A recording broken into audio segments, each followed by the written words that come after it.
이 가을에 우리의 영혼을 맑게 해주고 또 거룩하게 은혜롭게 가꾸어주는 아름다운 찬송이었습니다. 감사합니다.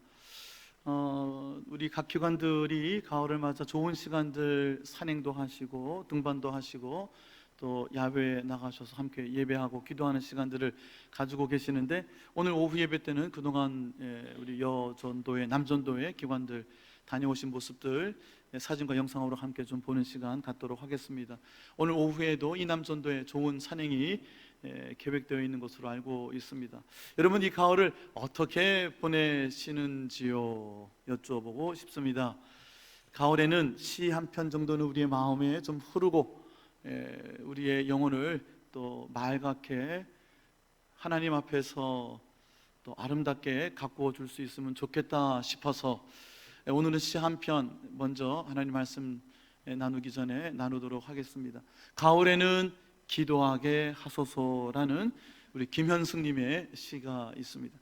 가을에는 기도하게 하소서, 낙엽들이 지는 때를 기다려 내게 주신 겸허한 모국어로 나를 채우소서 그랬습니다.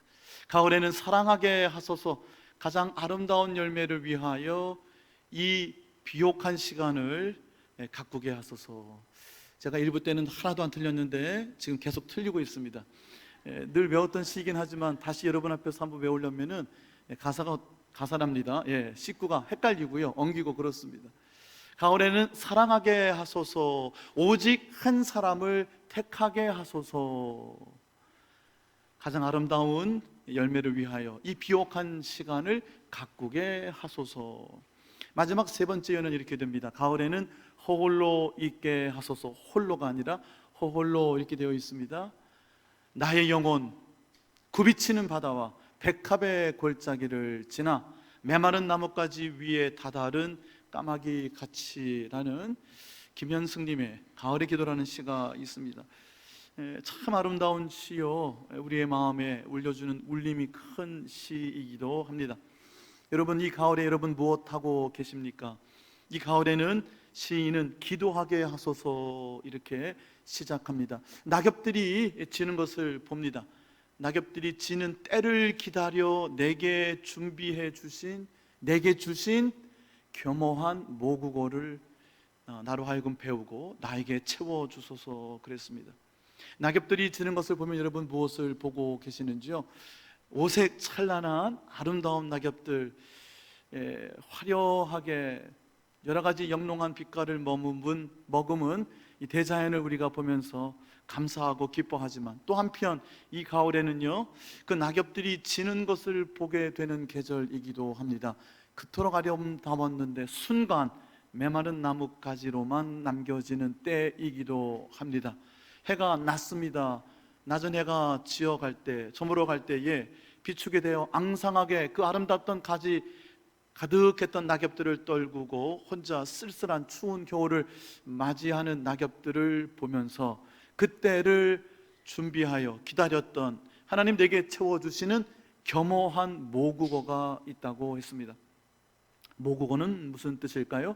여기 계신 대부분의 성도들은 한국어가 모국어이실 겁니다. 모국어는요, 급할 때 지르는 소리가 모국어입니다.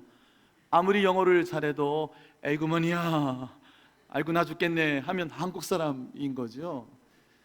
내가 내 속에서 터져나오는 첫마디, 내 신음소리, 내 영혼의 소리가 바로 내 모국어입니다. 겸허한 모국어로 나를 채우소서. 여러분, 이 가을에는 무엇으로 여러분의 영혼을, 여러분의 마음을 채우고 계시는지요? 아직도 분주하고 바쁘신지요? 염려하고 근심하는지요? 낙심해 계시는지요? 아니면 어떠한 것에 의해서 들떠 계시는지요? 이 가을 낙엽들이 지는 이 때를 기다려 하나님 내게 주신 겸허한 모국어가 있습니다. 시편 5편 1절과 2절에 보면요, 이 겸허한 기도의 모국어에 대하여 이렇게 설명해 줍니다. 지난 금요일에 우리가 특별 기도에 함께 나누면서 이 말씀을 나누어 드렸습니다. 여호와여, 나의 말에 귀를 기울여 주옵소서.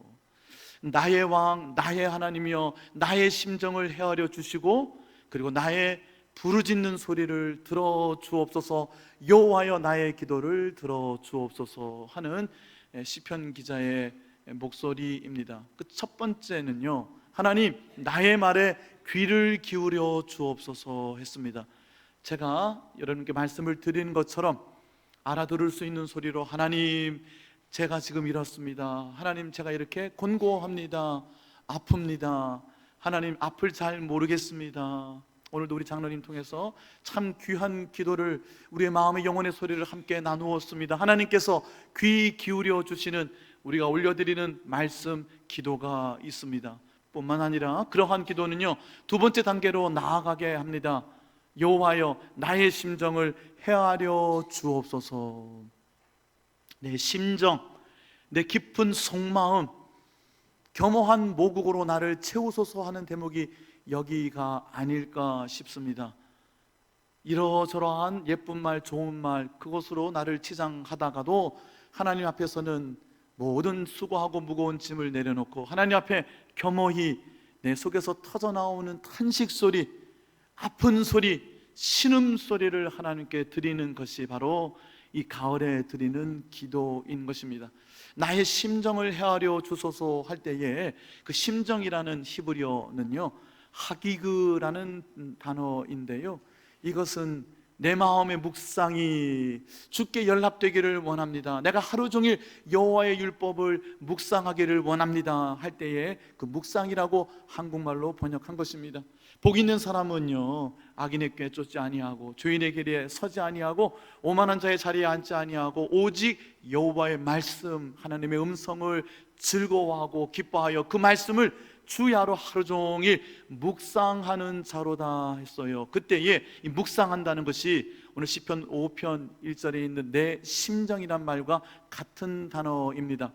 한국말 묵상은요, 그런데 상념과도 같이 묵상, 명상 이렇게 추상적인 것으로 의미가 잡혀지는데, 원래 히브리어 언어의 뜻은요, 낮은 소리로 읊조린다 하는 겁니다. 중얼중얼 거리는 거예요. 복 있는 사람은 하루 종일 하나님의 말씀을 입술 위에 올려서 그 말씀을 중얼중얼 하나님께 그 기도를 드리는 사람이다 하는 것입니다. 여러분, 낮은 소리로 하나님의 말씀을 읊을 수도 있으나 기도의 맥락에서는요, 내 속에 감추어진 아픔, 신음소리, 탄식소리가 바로 나의 심정을 헤아려 주소서 하는 기도를 의미하는 겁니다. 시편은 150편으로 되어 있어요. 수천 수만의 시가 있었을진데 그 중에 150편이 성령께서 감동해 주신 하나님의 말씀으로 우리 성경 안에 있습니다. 그 시편 150개 중에 가장 많은 숫자를 차지하고 있는 것이 탄원하는 시편입니다. 탄원의 시편. 그 탄원의 시편 중에는요, 심지어는 저주의 시편도 들어 있습니다. 감히 입에 올리기 힘든 표현들이 하나님 말씀 안에 기록되어 있습니다.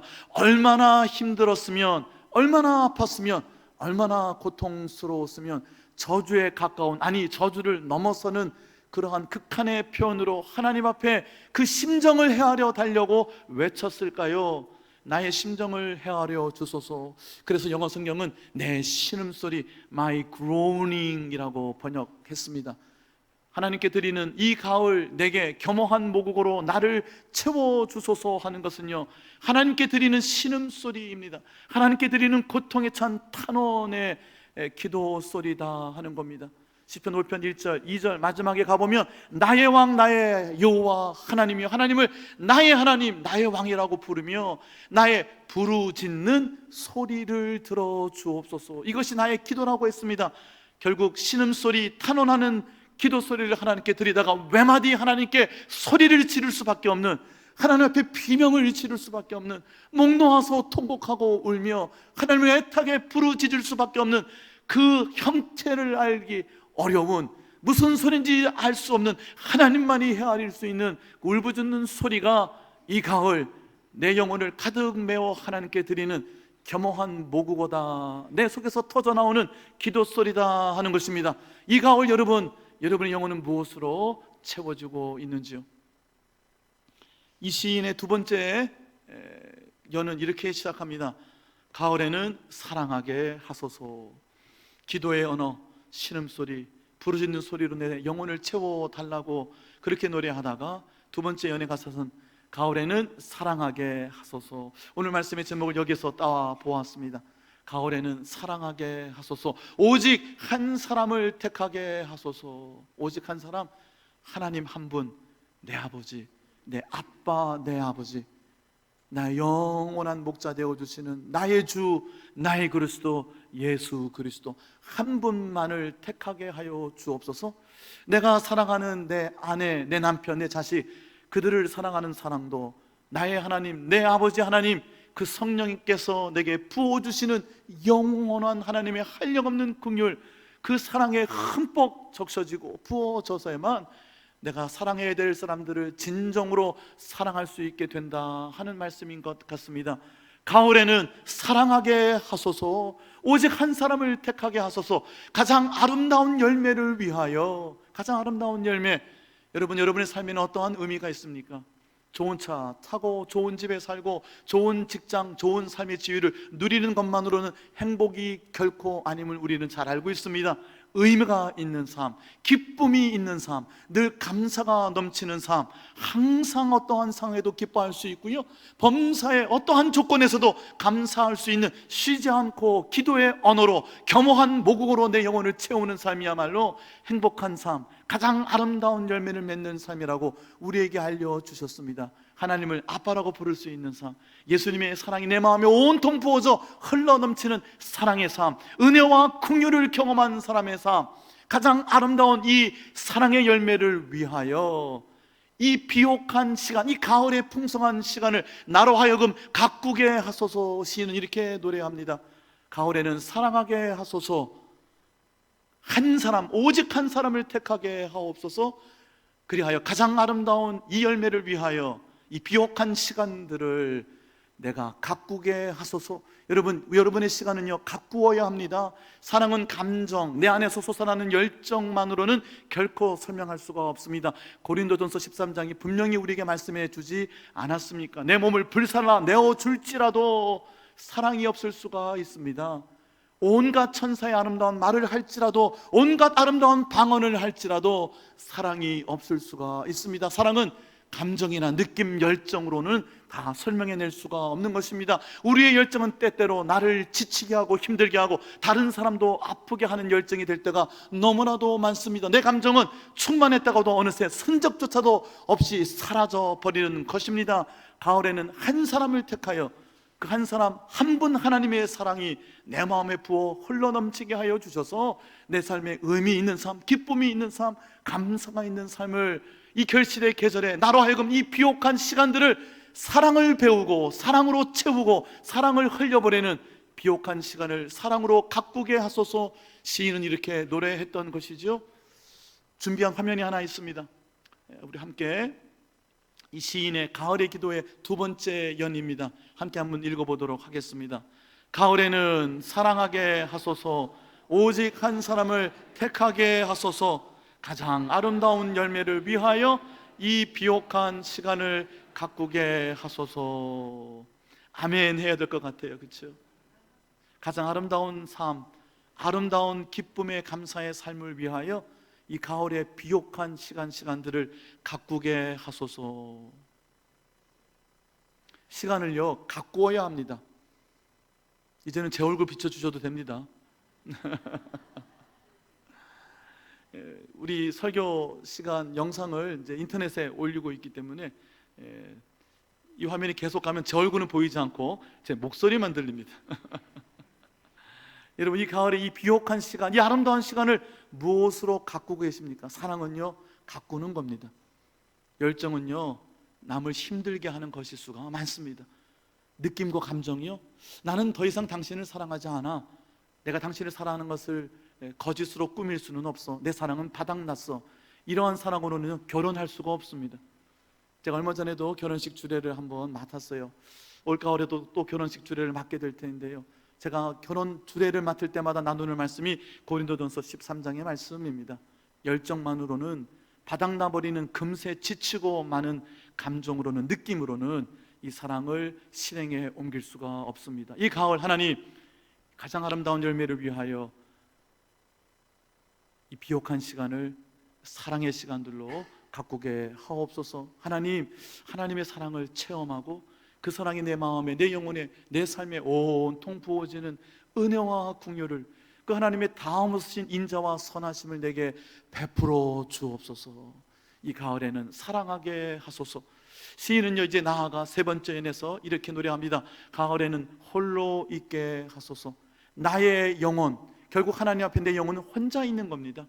결국 고독한 우리의 영혼, 하나님 앞에 외로울 수밖에 없는 나의 영혼, 나의 그 외로움과 고독을 잊어버리고 다른 것으로 가장하고 위선해서 꾸밀 필요가 없습니다. 결국 나는 하나님 앞에 혼자입니다. 내 믿음, 나의 믿음, 나의 영혼은 하나님 앞에 홀로 서 있는 것입니다. 가을에 지는 낙엽들을 보며 우리는 메마른 나뭇가지 위에 앉은 까마귀 한 마리를 보게 된다 했습니다. 가을에는 홀로 있게 하소서. 나의 영혼, 굽이치는 바다와 백합의 골짜기를 지나 메마른 나뭇가지 위에 앉은 다다른 까마귀같이, 이렇게 마지막 노래하고 있습니다. 우리의 영혼, 우리의 삶은요 굽이치는 파도의 경랑을 헤쳐왔습니다. 얼마나 많은 고난이 있고 얼마나 많은 신음소리로 가득 찬 내 삶이었습니까? 파도가, 성난 파도가 흔들릴 때마다 내 삶은 좌우로 요동쳤습니다. 때로는 바다 가운데, 그 깊은 심연 가운데 끝을 알 수 없는, 밑을 알 수 없는 바다 가운데 빠지기도 했습니다. 헤어날 수 없는 고통 속에 있었던 굽이치는 바다의 인생을 여러분들, 특히 어르신들 살아오지 않으셨습니까? 뿐만 아니라 백합의 골짜기도 지나기도 했습니다. 아름다운 계절도 있었어요. 여기서 김현승 시인의 백합의 골짜기는요 믿음의 골짜기라고 해석됩니다. 믿음의 여정, 믿음의 걸음걸음을 하나님과 함께, 예수님과 함께 동행해오지 않았습니까? 굽이치는 바다를 건넜습니다. 백합의 골짜기도 지났습니다. 이제 이 가을 떨어지는 낙엽들을 보며 그 앙상하게 남은 메마른 나뭇가지 위에 혼자 앉은 까마귀같이라고 했습니다. 까마귀는 죽음을 상징합니다. 죽음을 앞두고 있는 이 겨울, 모든 것이 여러분은 겨울로 들어가기 전 마지막 이 비옥한 시간을 하나님의 사랑으로 가꾸지 아니하면, 겸허한 모국으로 하나님께 드리는 신음소리, 울부짖는 기도의 소리로 채우지 아니하면 결국 까마귀와 같이 메마른 나뭇가지 위에 혼자 앉아있는 우리의 인생, 무엇으로 위로하고 무엇으로 기쁨을, 감사함을 찾을 수가 있겠습니까? 결국 혼자 하나님 앞에서 지내온 백합의 골짜기, 건너왔던 굽이치는 바다, 결국은 지금 이 시간 하나님 앞에 나 혼자 고독하게 혼자 있는 그 시간을 여러분 무엇으로 채우고 무엇으로 가꾸시렵니까? 가을에는 사랑하게 하소서 하는 시편, 우리 시인의 이 시를 함께 나누었는데요, 오늘 우리가 함께 나누는 시편 135편도요 참으로 아름다운 하나님 앞에 이 고독함, 그러나 외롭지 아니하는 하나님 앞에 기도와 찬송으로 가득 차 있는 비옥한 그의 기도와 찬양의 언어가 가득 차 있습니다. 시편 135편 1절에서 4절까지의 말씀인데요, 우리가 한 절 한 절 한번 들여다보도록 하겠습니다. 1절 첫머리에 보면 할렐루야, 할렐루야, 여호와의 이름을 찬송하라. 여호와의 종들아, 여호와의 이름을 찬송하라. 여러분, 이 가을에는 어떠한 여러분 언어로 여러분의 삶을 가꾸시겠습니까? 여호와의 종들아 그랬습니다. 어떤 분들은 아이고 하나님의 종이신 목사님이거나 직분자들만 두고 하는 얘기인가 보다. 그렇지 않습니다. 바로 앞에 세 절로 이어진 134편에는요 밤에 성전뜰에 서 있는 모든 하나님의 종들아 이렇게 노래하고 있습니다. 여러분, 이 134편이나 135편 또 그 뒤에 있는 136편은요 명절 때에, 특히 6월절과 같은 큰 명절에 모든 하나님의 백성들이 예루살렘 성전의 뜰에 서서 하나님의 이름을 찬양하는 그러한 장면입니다. 모든 하나님의 권속들아, 모든 하나님의 자녀들아, 모든 하나님의 백성들아, 너희는 할렐루야, 할렐루야, 하나님의 이름을 찬송하라, 그의 이름을 찬양하라 라고 우리에게 권면해 줍니다. 여러분에게는 하나님의 이름은 어떠한 이름이십니까? 여러분, 하나님을 어떻게 부르고 계십니까? 하나님은 우리에게 아빠, 아버지가 되어 주신다고 하셨어요. 하나님을 여러분 어떻게 찾고 계십니까? 2절에 보면요, 여호와의 집, 우리 여호와의 성전, 곧 우리 하나님의 성전 뜰에 서 있는 너희여 그랬어요. 여기 계신 분 한 분 예외 없이 하나님의 성전 뜰에 계십니다. 여기는 서 있다고 그랬는데 왜 서 있을까요? 하나님께 찬양을 드리기 위하여, 하나님께 기도하기 위하여, 하나님을 예배하기 위하여 저들은 성전뜰에 서 있는 것입니다. 성전 안에는요 많은 사람들이 다 들어갈 수가 없습니다. 제사장만 들어갔어요. 이 성전뜰에, 넓은 예루살렘 성전뜰에 수많은 하나님의 백성들이 모여서 할렐루야 할렐루야 하나님의 이름을 찬송합니다 라고 저들의 기도와 찬양을 하나님께 올려드리는 것입니다. 미국에서 한참 부흥운동이 일어날 때에, 여러분 그렇게 오래되지 않았습니다. 100년도 안 됐어요. 유럽에서 한참 뜨겁게 하나님을 예배할 때에는요 성전 안에 의자가 있었겠습니까? 없었겠습니까?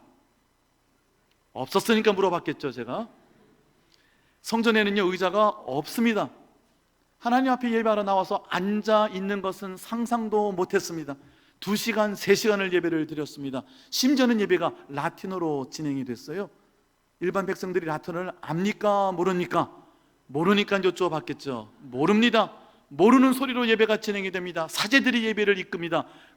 저들은 서서 그 예배를 함께 참여했습니다. 그래도 저들은 뜨거웠어요. 2시간, 3시간 예배가 진행이 됩니다. 설교할 때, 하나님 말씀이 선포될 때 어찌 하나님 말씀을 앉아서 받을 수가 있었겠어요? 우리가 주일 오전의 예배는요 우리가 일어서는 순서들이 있잖아요. 왜냐하면 우리가 30분 내내 1시간 내내 앉아서 예배를 드릴 수가 없지만 그 시간만큼 하나님 앞에 일어서서 성전뜰에 서서 이 성전을 가득 메운 하나님의 백성들이 하나님의 이름을 찬양하고 할렐루야 할렐루야 하나님을 높여드리고 기도의 소리, 내 심정을 헤아리시는 하나님께 신음소리, 울부짖는 통곡의 소리도 올려드리는 것입니다. 성전뜰에 가득 메운 여호와의 종들아 하나님의 이름을 찬양하라. 여러분 하나님의 이름을 어떻게 부르고 계십니까? 누가복음 15장에 보면요 아들 둘이 나오죠. 둘째 아들은요 모든 재산을 다 허비하고 허랑방탕하게 살다가 결국에는 그 아버지 집으로 돌아올 수밖에 없었습니다. 죽기 바로 직전에, 죽음 바로 일보 직전에 메마른 나뭇가지 위에 다다는 까마귀 같은 그의 인생이 결국 아버지를 기억했어요. 그런데 아버지 집에 돌아갔으나 아버지의 이름을 부르지 못했습니다. 감히 아버지라고 부르지 못하고 나를 아들로 여기지 마시고 그저 종의 하나로 일꾼으로 밥술이나 먹게 해주세요 라고 이토록 비참하게 아버지 집에 돌아왔어요. 아버지는요, 아빠는요 그 둘째 아들을 어떻게 맞이하셨지요? 그에게 성큼성큼 뛰어 달려가셔서 그를 와락 끌어안으시고 당신의 그 은밀한 것, 그 비밀스러운 당신의 품 안에 꼭 끌어안아 주시고 얼어붙은 그 몸을 온기로 따뜻함으로 녹여주시고 그의 손에는요 금가락지를 끼워 주셨어요. 아들의 지위를 회복시켜 주셨어요. 아버지가 웬 말이냐, 주인이 웬 말이냐, 나는 내 아빠가 아니더냐. 아빠라고 부르지 못했던 아버지의 이름, 그 아버지의 이름을 아빠라고 부를 수 있도록 그를 와락 끌어안아 주었어요. 살찐 송아지들을 잡습니다. 온 동네 사람들을 초대합니다. 내 아들 돌아왔다고, 내 아들 돌아왔다고 그토록 기뻐하던 아버지, 그 아버지를 여러분은 무엇이라고, 누구라고 부릅니까? 아빠. 반면에 큰아들은요 그 순간 그 장면을 몹시 불편해했습니다. 아버지에게 이렇게 이야기합니다. 볼멘 소리로 이야기합니다. 아버지, 내게는 염소 새끼 한 마리라도 주신 적이 있습니까? 염소 새끼 한 마리 주신 적이 없거늘 금가락지가 웬 말입니까? 살찐 송아지가 웬 말입니까? 이 동네에 떠들썩한 잔치는 다 무엇입니까? 라고 큰아들은 목맨 소리로 불평하고 원망했습니다. 그의 가을은 그토록 쓸쓸하고 그토록 어두웠던 것이죠. 아버지가 그 큰아들에게 무엇이라고 했죠? 내게 있는 이 모든 것이 다 너의 것이거늘 너는 내 곁에 바로 있지 않았느냐? 내가 내 아빠가 되거늘 내 모든 것이 이 금가락지가 되수겠냐? 송아지가 되수겠냐? 내게 있는 모든 것이 다 너의 것이거늘 그는 받지 못했어요. 누리지는 못했어요. 발견하지 못했어요. 체험하지 못했습니다. 교회를 10년 다녔어요. 20년 다녔어요. 백합의 골짜기를 지났습니다. 거친 굽이치는 파도도 넘어왔지만 그러나 여전히 나는 두렵게 힘들게 외롭게만 신앙생활을 합니다. 하나님의 사랑이 온통 부어져 주시는 하나님 아버지를 내 아빠라고 불러본 적이 없어요. 큰아들처럼 모든 게 다 내 것인데 그 모든 걸 단 한 번도 누려보지도 못했어요. 기뻐할 수가 없었습니다. 감사할 수가 없었어요. 원망과 불평이 가득 찼습니다. 왜 내게는 염소 새끼 한 마리 주신 적이 없습니까? 라고 볼멘 소리로 따졌습니다. 아버지는 얼마나 안타까웠겠어요. 아버지가 바로 내 곁에 계시거늘, 내 마음속에 와 계시거늘, 한 번도 아버지를, 그 하나님을 나의 아빠, 나의 왕, 나의 하나님, 내 아빠라고 불러본 적이 없었던 것이죠. 하나님의 이름을 찬양하라, 그의 이름을 찬송하라. 3절에 그는 선하시며 그의 이름이 아름다우니 그의 이름을 찬양하라 했습니다. 여기서 아름답다는 것은요, 히브리어로 나임이라는 말인데 첫 번째 의미는 delightful, 기쁘다는 거예요. 그의 이름이 기쁘다는 거예요. 내가 온갖 것 다 주시는, 달라면 달랄 때마다 주시는 아버지. 저희 둘째가요, 아빠 하고 저에게 찾아옵니다. 돈 달라는 얘기입니다. 교통비 5만 원, 식대 5만 원, 용돈 5만 원. 이 친구는 올 때마다 5만 원짜리만 요구합니다. 한 달에 교통비, 학교에서 먹는 점심값, 용돈, 아빠 올 때마다 제가 단 한 번이라도 거부한 적이 있을까요? 안 돼 이놈아, 없다 이놈아, 너는 맨날 달라고만 하냐. 한 번도 그런 적이 없죠. 지갑에 항상 5만 원짜리를 넣어놓으려고 그럽니다. 언제든지 달라 그러면 언제든지 주고 싶어요. 아빠 필요해요. 아빠 그 사랑 내게 좀 알게 해주세요. 아빠 찾을 때마다 언제나 아빠라는 그 이름은 내게 기쁨이 되어주셔요. 하나님을 찾을 때마다, 하나님을 부를 때마다 그 이름 내게 아름다운 이름이 되어주신다 하는 겁니다. 여러분, 이 가을에 낙엽이 지는 때를 기다려 내게 주신 겸허한 모국어로, 겸허한 기도소리, 신음소리, 찬송의 소리로 여러분의 삶을, 영혼을 가득 채울 수 있기를 바랍니다. 가장 아름다운 열매를 위하여 하나님, 이 비옥한 가을의 시간을 가꾸게 하여 주옵소서. 하나님의 이름을 불러보세요.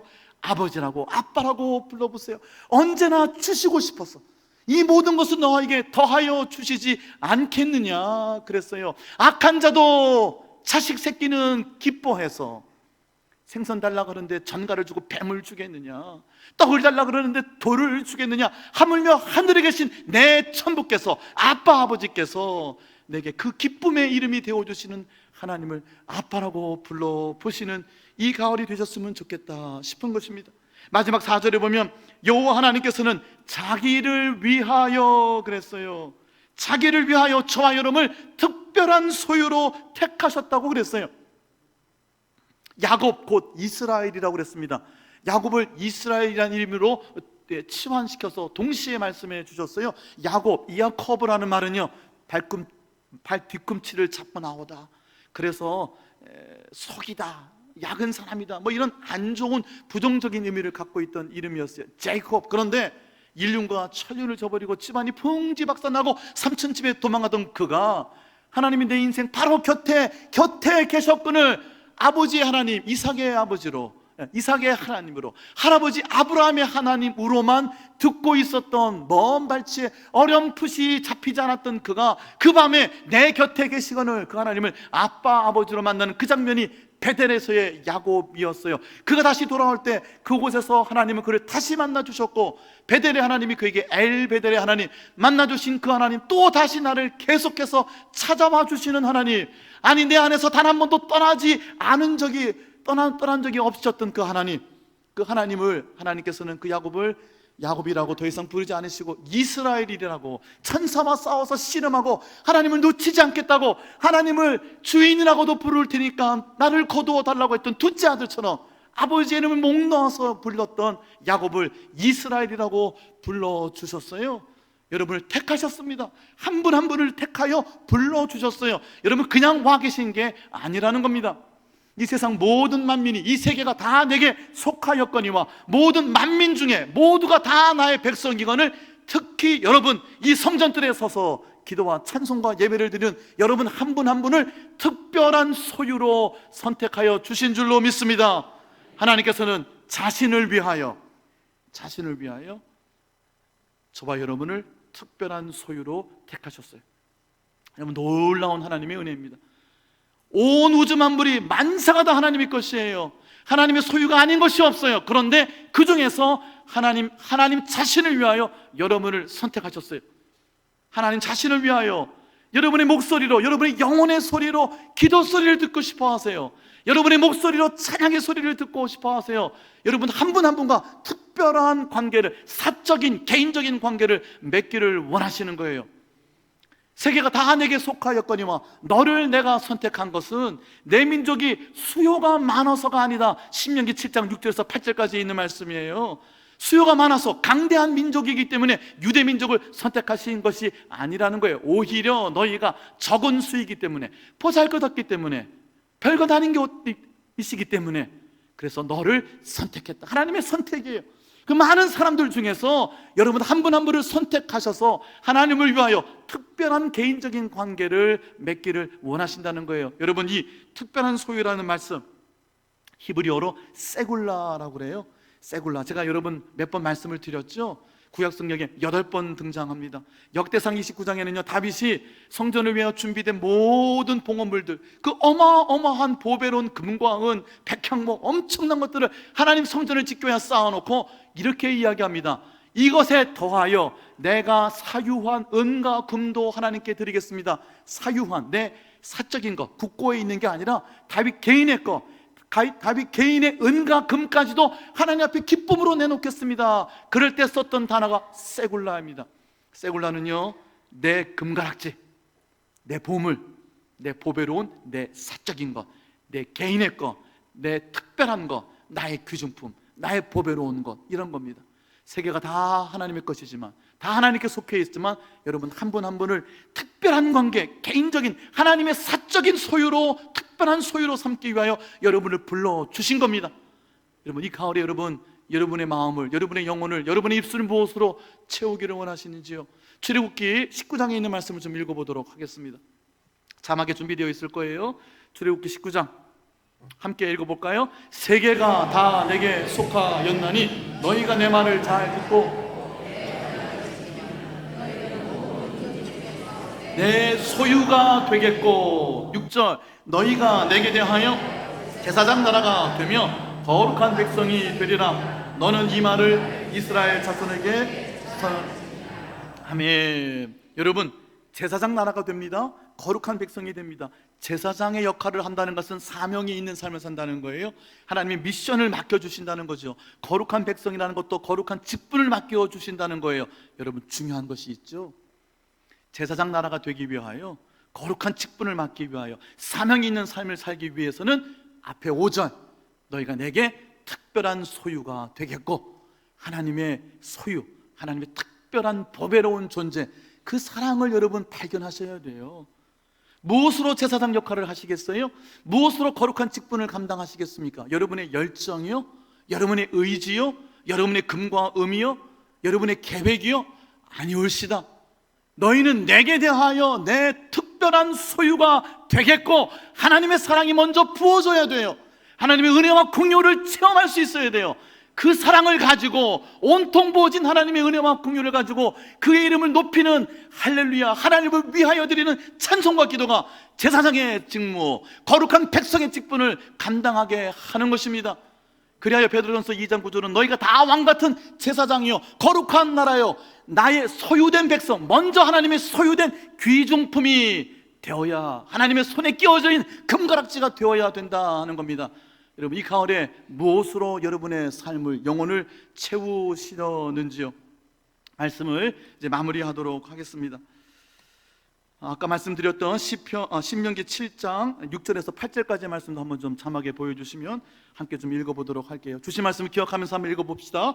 너는 여호와 내 하나님의 성민이라. 내 하나님 여호와께서 지상 만민 중에서 너를 자기 기업의 백성으로 택하셨나니, 여호와께서 너희를 기뻐하시고 너희를 택하심은 너희가 다른 민족보다 수요가 많기 때문이 아니니라. 너희는 오히려 모든 민족 중에 가장 적으니라. 여호와께서 다만 너희를 사랑하심으로 말미암아, 또는 너희의 조상들에게 하신 맹세를 지키려 하심으로 말미암아 자기의 권능의 손으로 너희를 인도하여 내시되 너희를 그 종 되었던 집에서 애굽 왕 바로의 손에서 속량하셨나니. 우리를 구원하시고 우리를 제사장 삼으시고 거룩한 직분을 주신 이유, 오직 우리를 사랑하심으로 말미암아 우리를 당신의 소유로 삼으셨기 때문에, 그 이유는 내가 잘해서? 내가 적기 때문에, 보잘것없기 때문에, 별것 아니기 때문에, 허랑방탕하여 다 죽어가는 인생이었던 둘째 아들 같은 존재였으나 바로 그 이유 때문에 나를 왈칵 당신의 품 안에 품으시고 금가락지를 끼워주시고 나를 끝까지 사랑해 주신다 하는 거예요. 이어지는 시편 136편은요 그의 인자하심이 영원함이로다 이렇게 끝나고 있어요. 26절로 되어 있는데 모든 말씀마다 그 인자하심이 영원하심이로다, 그 인자하심이 영원하심이로다, 여호와께 감사하라, 그는 선하시며 그 인자하심이 영원함이로다, 홀로 기이한 일을 베푸신 이에게 감사하라, 그 인자하심이 영원함이로다. 그 인자하심이라는 것이 헤세드라는 하나님의 사랑이에요. 그 사랑은요 결코 실패하지 않습니다. 영어로 이렇게 되어 있어요. His love endures forever. His love endures forever. endure라는 말, 참고 참아내고 견딘다 하는 거예요. 하나님의 사랑은요 저와 여러분이 얼마나 잘못된 삶, 얼마나 죄와 허물 가운데 또 빠져있는 그러한 삶, 둘째 아들과 같은 삶, 그럼에도 불구하고 마지막 순간까지, 영원까지 우리를 참아내시는 삶, 참아내시는 하나님의 사랑, 그 사랑이 우리를 결코 실패하지 않으시고 눈동자와 같이 저와 여러분을 지켜주신다 그랬어요. 눈동자가 얼마나 연약합니까? 얼마나 작은 존재예요. 그런데 그 눈동자가 가장 작기 때문에, 미약하기 때문에, 보잘것없기 때문에 그 작은 존재인 눈동자와 같이 우리를 가장 당신의 은밀한 곳, 주의 그늘 안에 숨기시고 덮어주시고 위로해 주시고 어루만져 주시고 사랑해 주신다는 겁니다. 여러분, 이 가을에는 오직 한 사람을 택하게 하소서. 하나님을 아빠라고 부르시고 그 하나님의 사랑이 여러분 삶에 풍성히 충만히 부어 흘러넘쳐서 그 사랑으로 여러분의 삶을 비옥하게 아름답게 가꾸시고 그 사랑으로 이 세상을 끌어안아 기쁨과 사랑이 있는, 감사가 넘치는 결실하는 비옥한 시간으로 가꾸시기를 예수님의 이름으로 축원해 드립니다. 우리 함께 찬송합시다. 주신 말씀을 기억하면서 한량없는 하나님의 은혜, 다함이 없는 하나님의 은혜, 나를 많은 세계민족 가운데 나를 선택하시고 하나님을 위하여 나를 당신의 특별한 소유로 삼으신 그 하나님의 은혜를 다 함께 찬양하겠습니다.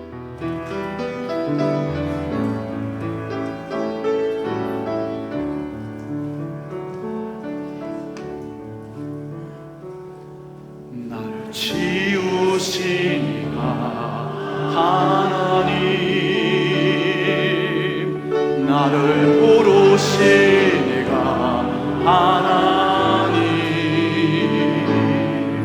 나를 보내시니도 하나님, 나의 나 된 것으나 하나님 은혜라.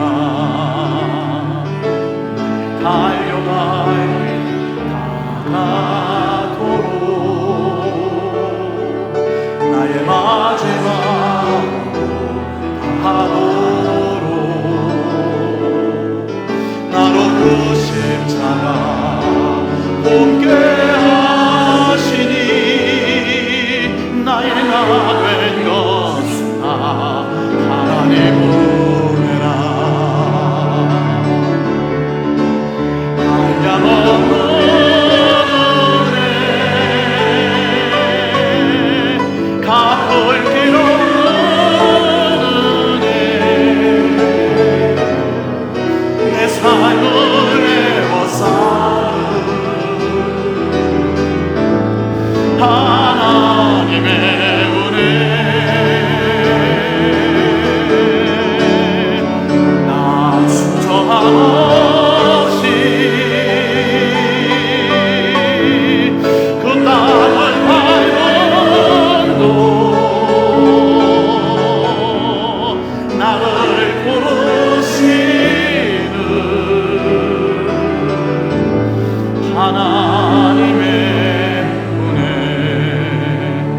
지으시니가 하나님,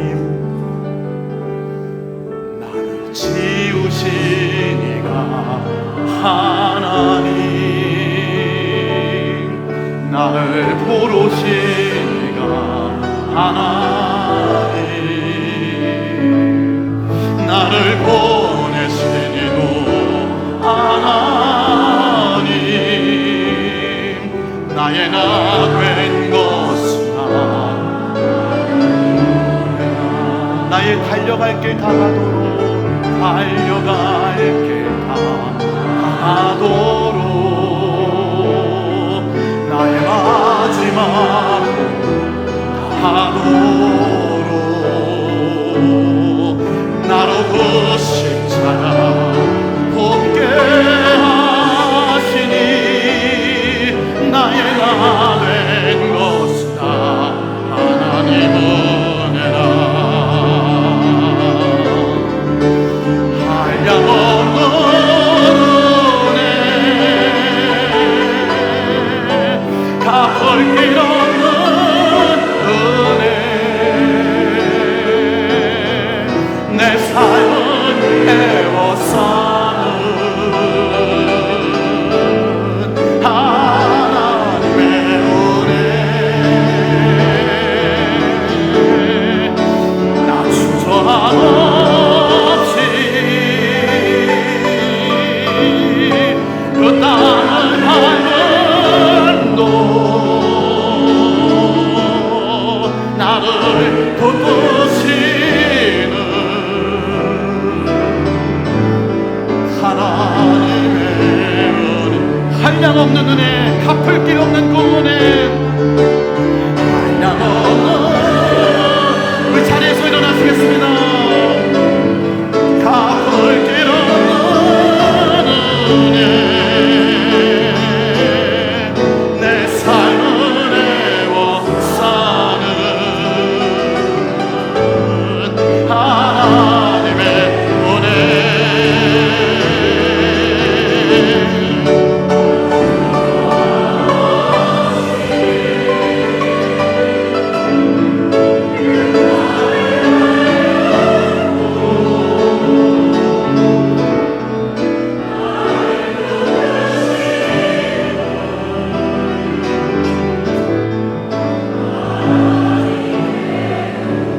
내가 믿고 또 의지함은, 내가 믿고 또 의지함은 내 모든 형편 아시는 주님, 늘 보내 쏘실 것을 나를 하시니 아네. 내가 믿고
너무 아프고 너무 힘들고 고통스럽습니다. 어떻게 알아야 될지 모르겠습니다. 그러나 내 심정, 내 신음소리도 들으시는 하나님, 내가 어찌할지 모르는 내 영혼의 소리를 듣고 계시는 하나님, 이 가을 내게 하나님 기도의 언어를 채워주시고, 하나님은 내 아빠, 아버지라고 부르며 그 놀라운 사랑, 영원히 다함없는 그 사랑, 한량없는 사랑으로 나를 채워주옵시고 그 사랑을 부어 주시옵소서. 내가 혼자가 아니고 외롭지 아니하는 눈동자와 같이 이 찾고 보잘것없는 것, 이 연약한 것, 이 실수하고 실패하는 것, 당신의 은밀한 곳, 비밀을 수는 곳에 감추어 주시고 사랑하시고 돌보시고 아껴 주시는 내 하나님을 아빠, 아빠라고 부르게 하여 주시옵소서. 부러지는 소리를 하나님 듣고 계시오니 응답하여 주셔서 저들을 곤고함 중에 세워 굳세게 하여 주옵소서. 고쳐 주옵소서. 위로하여 주옵소서. 싸매여 주시옵소서. 어두워진 눈에 안개가 갇히듯 길을 보여 주옵소서. 살 소망을 주옵소서. 예언도 그치고 방언도 피하고 지식도 다 피하나 사랑은 영원히 실패하지 않는다고 하셨사오니 그 한량없는 하나님의 사랑으로 이 세상을 승리하게 하여 주옵소서. 나로 하여금 제사장 되게 하여 주시고 거룩한 직분을 주셨사오니 사랑으로 부어주셔서 그 다음없는 사랑으로 이 세상을 끌어안게 하여 주시옵소서. 드려진 모든 예물 위에 하나님, 우리의 기도와 찬양 위에 하나님 응답하여 주셔서 사랑의 하나님, 은혜의 하나님, 긍휼의 하나님, 그의 이름 인자하시고 선하신 내 하나님, 예수 그리스도의 이름만이 우리의 삶 가운데 존귀히 여김을 받으시옵소서. 우리 주 예수 그리스도의 은혜와 아버지 하나님, 참아버지 하나님, 아빠 아버지 한량없으신 은혜와 긍휼하심이 우리의 삶을 꼭 끌어안으시고 따뜻하게 녹여주시고 어루만져 주시고 쓰다듬어 주시고 위로하여 주시는 성령의 그 깊고 풍성한 교통하심이 이 성전뜰에 서서 하나님을 찬양하고 기도하며 예배하는 모든 하나님의 아들들 딸들 위해 늘 언제나 어디에서나 함께하여 주옵시기를 간절히 축원하옵나이다. 아멘.